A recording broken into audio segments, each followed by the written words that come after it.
चांदवडमध्ये शासकीय मका खरेदीत मोठा घोटाळा, प्रशासनाच्या छाप्यात 5 ट्रॅक्टर जप्त। चांदवड तालुक्यातील हिवरखेडे येथील शासकीय मका खरेदी केंद्रावर मोठा घोटाळा उघडकीस आल्याने संतापाची लाट उसळली आहे। एकीकडे गोण्यांचा तुटवडा असल्याचे कारण देत स्थानिक शेतकऱ्यांचा मका खरेदीस नकार दिला जात असताना दुसरीकडे पर तालुक्यातील मका ट्रॅक्टरने आणून शासकीय दरात विक्री करण्याचा प्रकार समोर आल्याने प्रशासनावर प्रश्नचिन्ह निर्माण झाले। माहितीनुसार निफाड तालुक्यातील टाकळी विंचूर परिसरातून मका ट्रॅक्टरद्वारे चांदवड तालुक्यातील हिवरखेडे खरेदी केंद्रावर आणला जात असल्याची माहिती शेतकऱ्यांना मिळाली। याबाबत तक्रार होताच प्रहार शेतकरी संघटनेचे उत्तर महाराष्ट्र अध्यक्ष गणेश निंबाळकर यांनी घटनास्थळी धाव घेतली व महसूल प्रशासनाला पाचारण केले।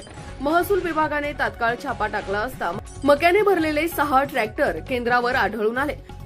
त्यापैकी 5 ट्रॅक्टर प्रशासनाने जप्त केले। तपासणी दरम्यान ट्रॅक्टरमधील मक्याच्या खाली शासकीय खरेदीसाठी राखीव असलेल्या गोण्यांचा साठा आढळून आल्याने हा प्रकार केवळ अनियमितता नसून संगनमताने केलेला घोटाळा असल्याची चर्चा सुरू झाली आहे। दरम्यान छाप्याची चाहूल लागताच संबंधित कर्मचारी व काही जण घटनास्थळावरून पसार झाल्याची माहिती समोर आली आहे।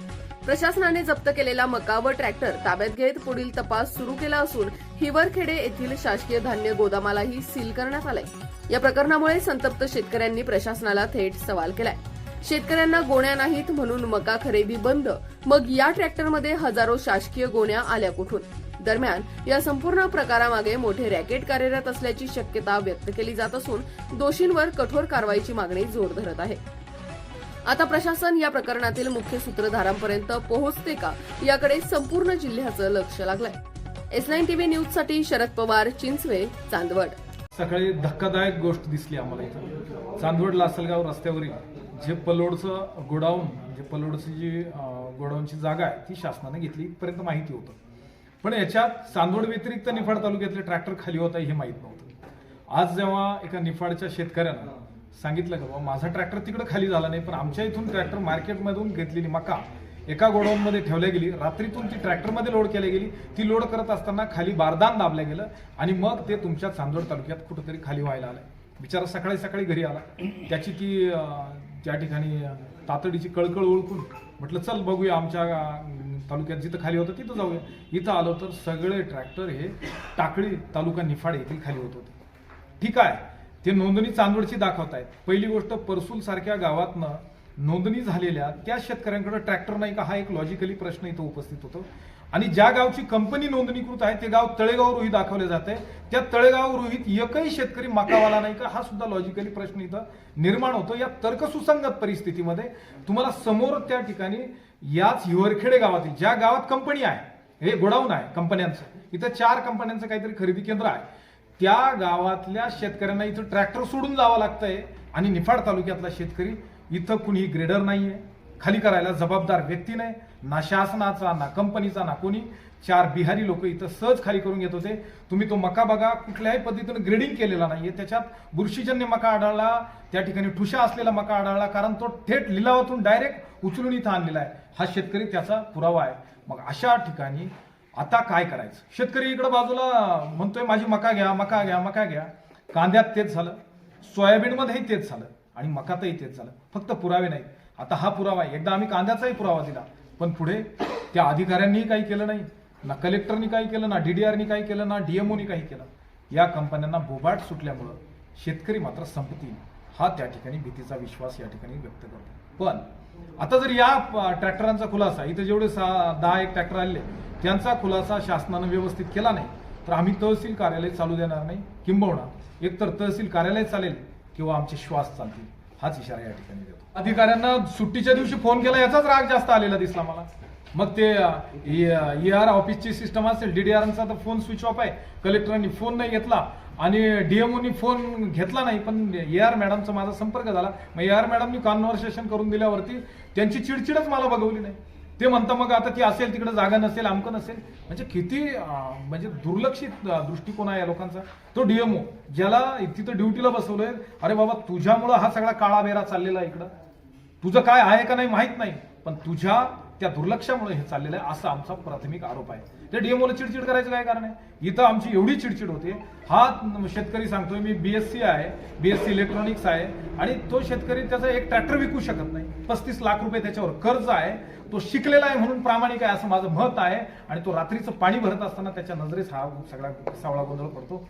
तो व्हिडिओ शूट करतो आणि तो थेट मदतीसाठी येतो आणि मग त्या ठिकाणी हा सगळा गडूबांगाल उघडकीस येतो. गडूबांगाल काय आहे हे लक्षात आलं पाहिजे. नाहीतर मी सांगितलं ना, एकतर तहसील कार्यालय चालेल किंवा आमचा श्वास चालेल, दोन्हीपैकी एकच होईल. यानंतर तुम्ही शासनाला कोणता इशारा द्याल? शासनानं याचं काय आहे विस्तृत पंचनाम्यात नमूद केलं पाहिजे. त्या पंचनाम्यावरती इथं फौजदारी गुन्हा दाखल व्हावा अशी परिस्थिती आहे.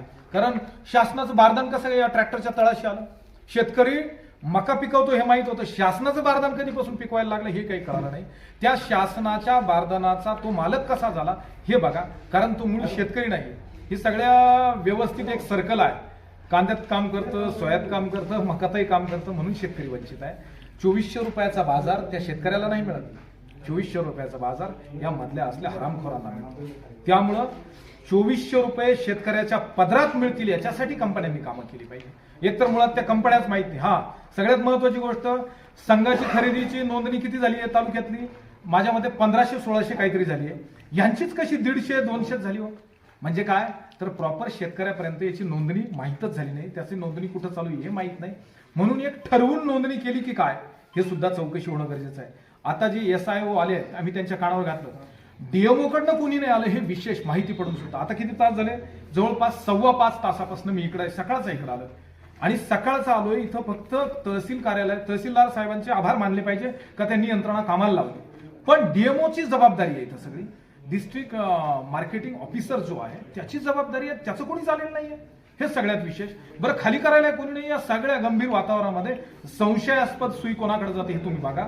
आणि तो संशयास्पद सुईचा ते होकायंत्र स्थिर झाल्याशिवाय तो व्यक्ती, ती व्यवस्था उघडी होणार नाही. ती उघडी व्हावी याच्यासाठी मात्र आपल्याला काय काम करायला लागेल ते आम्ही जाणून आहोत. आम्ही ते करण्याचा प्रयत्न करतोच आहे. गेली 12-13 वर्ष तेच गोष्टी करतोय. ठीक आहे का तुम्ही आमच्या कामातलं यश अपयश माहीत नाही, परंतु उघडं करणं आमचं काम आहे. व्यवस्थेने न्याय देणं व्यवस्थेचं काम आहे. आम्ही ते उघडं केल्याशिवाय राहत नाही. केला पिंपळगावला.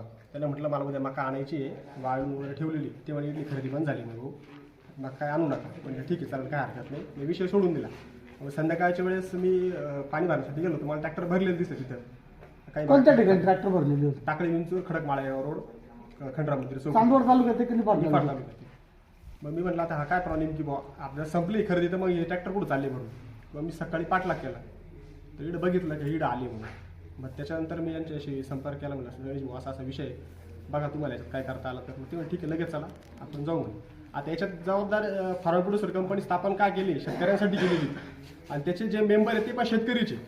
आणि ते पण कष्ट करता किंवा ना करतो त्याचा विषय. तर त्यांना कळायला पाहिजे हा ॲक्च्युअल जी योजना आणली ती शेतकऱ्यासाठी आणली. आणि शेतकरी त्याच्या बॉडीवर तो काय असा दुसरा कोणी वैयक्तिक काय बिझनेसमॅन वगैरे कोण नाही. म्हणजे आता सर्वच जण मिळून शेतकऱ्याला लुटायचा प्रयत्न करत आहे. आणि याच्यात जबाबदार शेतकरीची, कारण उतारे पण शेतकरीच देतो. तर सगळ्यात महत्त्वाचं म्हणजे या शेतकऱ्यांना सुद्धा कारवाई झाली पाहिजे. तर तुम्ही उतारे का देताय, फायदा तुम्हाला झाला पाहिजे. मग याचा अर्थ असा पण होऊ शकतो की तुम्हाला कमिशन देताय का ते तुमच्या अकाउंटला पैसे आले काढून द्यायचं, हिची पण चौकशी झाली पाहिजे पुरेपूर. आणि कांद्याच्या बाबतीत तेच घडत आहे. वारंवार ते शेतकऱ्यांच्या अकाउंटला पैसे जात आहे. हे सर्व कळून सुद्धा याच्यावर दुर्लक्ष केलं जात आहे. मग याचा अर्थ याच्या 100% राजकीय जो सपोर्ट आहे तो असल्याशिवाय ही गोष्ट घडू शकत नाही. शासनाचा तुम्हाला 1 रुपया यायचा सुद्धा 100 डॉक्युमेंट तुम्हाला द्यावं लागतं. महाडीबीटीचं मी अर्ज भरला ट्रॅक्टरसाठी, 4 वर्ष झाले अजून ट्रॅक्टरला नाव नाही आलं. आणि जरी आलं त्याला इतक्या अटी शर्ती आहे त्याशिवाय ते पैसे पडत नाही. आणि सर्रास 800-900 रुपये क्विंटल. म्हणजे एका शेतकऱ्याचा, माझ्या साधारण शेतकऱ्याचा 4 विघ्यामध्ये साधारण 50 क्विंटल मका जरी धरला 40,000 रुपये माझ्या वैयक्तिक नुकसान आहे. असे किती लोक असतील? आणि काही लोक याचा विचार सोडून देतात का बाबा जाऊ तिकडे पेमेंट लेट त्यापेक्षा आपण मार्केटमध्ये विकू. आणि ह्याच गोष्टीचा फायदा हे लोक घेतात. उतार रिकामा तू बाहेर विकलेली मका तर मग काय हरकत नाही.